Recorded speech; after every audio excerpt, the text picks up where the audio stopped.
polls for the Texas primary election runoff, and the results could shape a race the entire country will be watching this fall. KVUE's Daniel Perot sets the stage for what's at stake.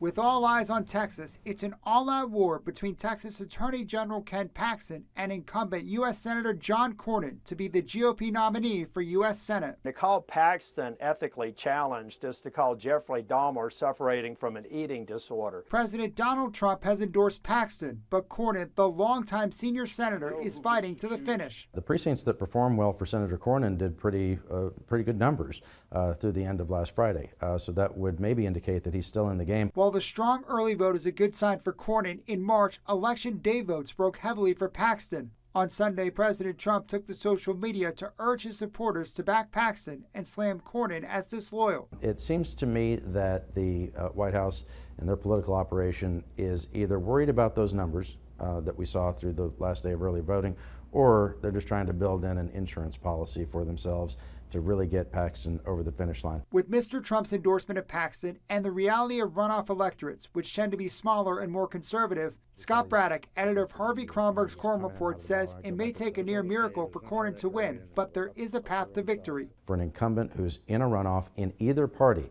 the political survival rate is about 6%.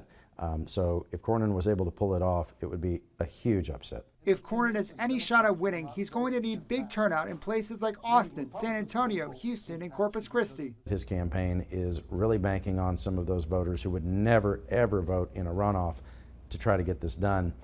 That may be a stretch, and we'll see if they can pull it off. Both sides trying to make sure those who supported them in March do so again in this runoff. That's extra challenging given Election Day is the day after Memorial Day. People are trying to catch up on work if they're even going back to the office on Tuesday and not thinking so much about politics. After months of campaigning, the candidates are known, the opinions are formed. It's now down to who can get their people out to vote.